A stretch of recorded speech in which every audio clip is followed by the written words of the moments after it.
వారం రోజుల నుంచి గుంటూరు నగరంలో డయేరియా ప్రబలిందని ప్రతి ఒక్కరు కూడా ఆవేదనతోటి ప్రభుత్వ ఆసుపత్రుల్లో చాలామంది, ప్రైవేట్ ఆసుపత్రుల్లో కూడా చాలామంది, అదేవిధంగా ఆ ప్రాంతాల్లో నివసిస్తున్న ఆర్ఎంపీలు కానీ డాక్టర్ల దగ్గర కానీ పాపం ఓపిక లేక అక్కడే వీళ్ళు వైద్యం తీసుకోవడం అనేది చాలా స్పష్టంగా ఈరోజు అర్థమవుతోంది. సుమారు 200 పైన అడ్మిషన్స్ జరిగినాయని, ఈరోజు కూడా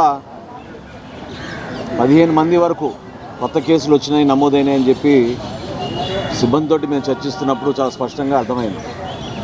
జనసేన పార్టీ నుంచి మేము ఈరోజు ఈ పర్యటనలో ఒక ప్రయత్నం ఏంటంటే, ప్రభుత్వం స్పందించాల్సిన రీతిలో స్పందించడం లేదు. ఇటువంటి ఇబ్బందికరమైన పరిస్థితులు ఏర్పడినప్పుడు మానవతా దృక్పథంతో స్పందించాల్సిన మనస్తత్వం, మరింత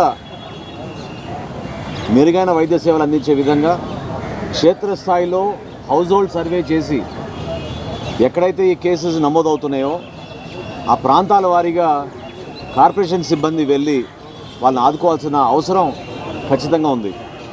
వైద్య సిబ్బంది కూడా కేవలం ఆసుపత్రి వరకే పరిమితం కాకుండా డోర్ టు డోర్ సర్వే చేసి ఆ ప్రాంతాల్లో ఎక్కడైతే కలుషితమైన నీటి వల్లనే ఈ సమస్య అనేది చాలా స్పష్టంగా ప్రతి పేషెంట్ కూడా ఈరోజు మాట్లాడుతున్నప్పుడు వాళ్ళు చెప్తున్నారు. వాంతులు, డయేరియా, అదేవిధంగా జిఐ ఇన్ఫెక్షన్లు, దీనివల్ల కనీసం 5 రోజుల నుంచి 6 రోజుల నుంచి చాలామంది ఆసుపత్రిలో ఉండిపోవాల్సి వచ్చే పరిస్థితి. సివియర్గా డీహైడ్రేట్ అయిపోయారు చాలామంది. వాళ్ళకి అందించాల్సిన ఓఆర్ఎస్ కానివ్వండి, మజ్జిగ ప్యాకెట్లు కానివ్వండి, ఇవన్నీ కూడా పార్టీ నుంచి మేము కూడా వాళ్ళకి అండగా నిలబడడానికి సహకరిస్తామని మా పట్టణాధ్యక్షులు కూడా ముందుకు వచ్చారు. పార్టీ పరంగా మేము చేయాల్సిన అంశాలే కాకుండా మేము ఈరోజు ప్రశ్నించాల్సిన బాధ్యత కూడా మాకుంది. ఎందుకంటే సుమారు 1400 కోట్ల రూపాయల బడ్జెట్ ఉన్న గుంటూరు నగర కార్పొరేషన్లో ఎందుకు ఇటువంటి పరిస్థితి రావాలి? ఎందుకు పైప్ లైన్ని మీరు మరమ్మతులు చేసుకోలేకపోయారు? ఎందుకు ఫిల్టర్డ్ వాటర్ సరఫరా మీరు చేసుకోలేకపోతున్నారు?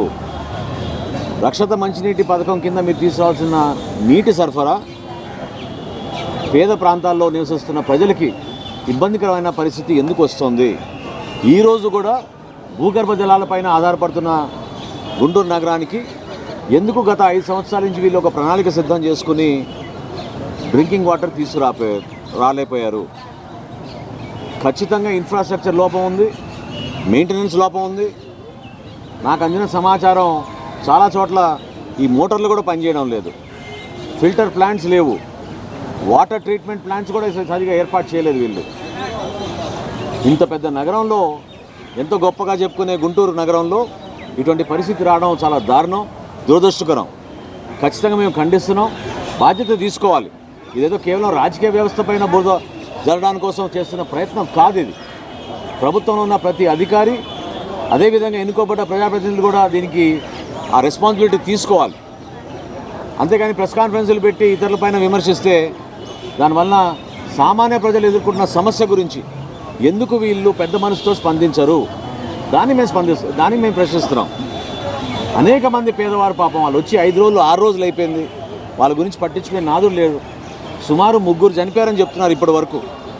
ఇంత సీరియస్ సమస్య ఉన్నప్పుడు ఎందుకు ప్రభుత్వం నుంచి ఒక వార్ ఫుటింగ్ బేసిస్లో ఇంటింటికి మీరు సర్వే చేసి మెడికల్ టీమ్స్ని మీరు క్షేత్రస్థాయిలో పంపించి ఈ సమస్య పరిష్కారం కోసం ఖచ్చితంగా చొరవ చూపించాలి. గుంటూరు ఆసుపత్రిలో సిబ్బంది పాపం వాళ్ళు కష్టపడుతున్నారు, వాళ్ళు ఆదుకుంటున్నారు, నర్సులు కానీ డాక్టర్లు కానీ ఒక కుటుంబం 5-6 రోజులు వాళ్ళు హాస్పిటల్లోకి వచ్చి చేరి వాళ్ళు ఇక్కడ బతకాలంటే ఏమాత్రం వాళ్ళకి లైవ్లీహుడ్స్ లేని కుటుంబాలు, ఆ పేద కుటుంబాలను ఆదుకునే విధంగా ప్రభుత్వం కూడా స్పందించాలి. ఆర్థిక సహాయం కూడా అందించాలి వీళ్ళకి. తప్పకుండా రాబోయే రోజుల్లో జనసేన పార్టీ నుంచి మేము ఆ కుటుంబాలకు అండగా ఉండడానికి మా వంతు మేము ప్రయత్నం చేస్తాం, నిలబడతాం. వాళ్ళకి అందించాల్సిన వైద్య సిబ్బంది ద్వారా అందించాల్సిన కొన్ని మందుల సరఫరా కానివ్వండి, డీహైడ్రేట్ కాకుండా ఇవ్వాల్సిన ఓఆర్ఎస్ ప్యాకెట్లు, మజ్జిగ ప్యాకెట్లు, అదేవిధంగా కొబ్బరి నీళ్ళు, ఇవన్నీ కూడా అందిస్తామని ముందుకు వచ్చారు మా నాయకులు. తప్పకుండా ఆ కుటుంబానికి ఆదుకోవడానికి మా వంతు మేము ఈ సందర్భంగా నిలబడతాం. డెఫినెట్గా దీనిపైన సమగ్రమైన ఎంక్వైరీ జరగాలి. ఎందుకు ఇన్ని కేసులు నమోదైనాయి? ఎందుకు పారదర్శకంగా ఈ కేసులు నమోదైన విషయం కూడా మీరు ఎందుకు బయట చెప్పడం లేదు? వార్డులు మార్చేస్తున్నారు, బెడ్లు మార్చేస్తున్నారు. ఒక చోట ఒకే చోట వీళ్ళందరూ ఉంటే తెలుస్తున్న విషయంతో సమాచారం బయటికి వెళ్ళకుండా చేస్తున్న ప్రయత్నం అది సబబు కాదు. సమస్య వచ్చినప్పుడు మనం ఎదుర్కోవాలి, ఇంకా మెరుగైన వైద్య సేవలు అందించాలి. వాటిని మేము ఖచ్చితంగా మేము డిమాండ్ చేస్తాం. రాబోయే రోజుల్లో కూడా ఈ కుటుంబాలకు అండగా నిలబడతామని ఈ సందర్భంగా మేము తెలుపుకుంటున్నాం.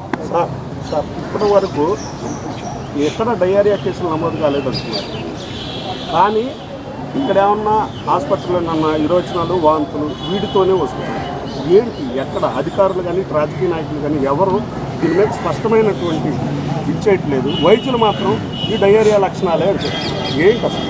వైద్యులే కాదు, మీకు పేషెంట్లే చెప్తారు కదండి. దేనికోసం మీరు ఆసుపత్రికి వచ్చినానో వాళ్ళు క్లియర్గా చెప్తున్నారు కదా. డయేరియా, వామిటింగ్స్ 5-6 రోజుల నుంచి మేము ఇదే సమస్య ఎదుర్కొంటున్నాం. సివియర్గా డీహైడ్రేట్ అయ్యారు. మీరు కాదంటే అది నిజం ఎట్లా అవుతుంది? వాస్తవాలు మీరు చూసి పేషెంట్లు మీరు కలిసినప్పుడు చాలా స్పష్టంగా వాళ్ళు వివరిస్తున్నారు. ఎంతోమంది పాపం ఈరోజు కూడా బాగా డీహైడ్రేట్ అయిపోయి ఉన్నారు. డీహైడ్రేట్ అయితేనే కదా మీరు వాళ్ళకి ఆ విధంగా ఆదుకోవాల్సిన పరిస్థితి తీసుకొచ్చారు. ఇక్కడ రాజకీయ పరంగా మాట్లాడాల్సిన అంశం కానే కాదు. దయచేసి కుటుంబాలకు అండగా నిలబడండి. జనసేన పార్టీ నుంచి మా వంతు మేము ఏ విధంగా సహాయం చేస్తున్నామో ప్రభుత్వం కూడా పెద్ద మనసుతో స్పందించాలి. ఈ కుటుంబాలు పాపం చాలా పేద కుటుంబాలు.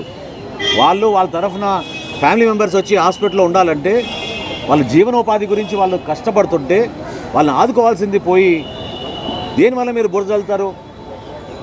ప్రతిపక్ష నాయకులపైన, పార్టీలపైన బురద చల్లితే మీకు ఏమొస్తుంది? అది వీళ్ళు మానుకోవాలని చెప్పి మేము మనవి చేస్తాం. Thank you.